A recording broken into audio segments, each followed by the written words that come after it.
Well before any of Costello's roommates, there was his dream of cycling across the United States. He chaired a team of cyclists who each worked towards individual goals, but all came together as velo gratuite. Some aspired to pedal the Tour de France, some sought world championship recognition, while Costello focused on taking to the road from California to Maine. Unfortunately, he was diagnosed in 2011 with a left ventricular outflow tract obstruction, limiting the miles he could cycle.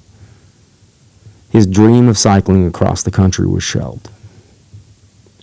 They say third time is the charm, but after hiding his biggest distraction in life from his 3 previous roommates, Costello finally found the safe landing near Jenna where he could come down and talk about how much knowing he would never fulfill the one thing he aspired to do shuddered his spirit. Every advancement at work seemingly resonated as a silver medal, no matter how prestigious. When Costello's parents relocated from New Hampshire to Los Angeles in the summer of 1997, he hadn't developed any hobbies or athletic disciplines. He was your run-of-the-mill honor roll student with difficult parents and no inspirational idols. His father's family were Southern California natives, and his mother's family were from the Bronx. New Hampshire just happened to be where his mother took a district supervisor's position managing claims adjusters from Albany to Akron. Pops jumped from steel plant to steel plant with United Steelworkers until Costello's mom got a district supervisor position in Pasadena.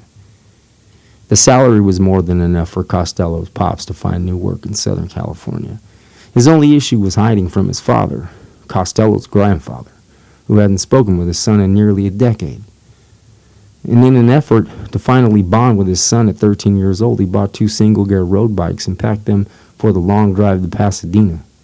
He told Costello about cycling in the Los Angeles mountains when he was a teen growing up in Highland Park. In the end, the only bike to ever see the pavement was Costello's.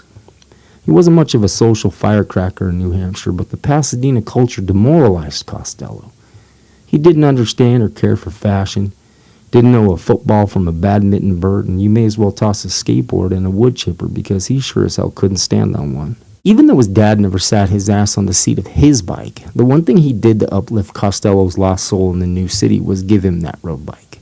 He cut through a dozen tubes in the first 6 months and took a job at a bike shop during his first California summer. This is where he meets Brandon and Manny, 2 future members of Velo Gratuite. Manny loved showcasing new merch in the storefront window so much Costello nicknamed him the Director. Costello learned his grandfather, his father's father, lived nearby and frequented Santa Anita. Without leaking the info to Pops, Costello sought out old grands and began his tradition of Wednesdays at the track. Not only was he learning about his pops, he was finally developing a personality. However steadfast and square Costello remained, he allowed himself to loosen up and find ways to talk to his peers. He did this by chatting up 60-somethings at the track. They were open books and full of history. Manny, the Director, was born from the observations of free spirits like Grand's lady friend Constance with her ridiculous hat and cigarette after cigarette. These were the fantastic stories allowing Costello to finally find some peace, just enough to talk about with Jenna. Jenna was the only person outside of Grand's and a few of his date-drinking pals at the track he ever told why his grandfather named him Costello. She found a t-shirt online with a picture of Abbott and Costello performing their debut sketch of Who's On First. He wasn't much of a t-shirt enthusiast, but he promised to save it for the perfect occasion and kindly gave Jenna Grand's authority to call him Costello.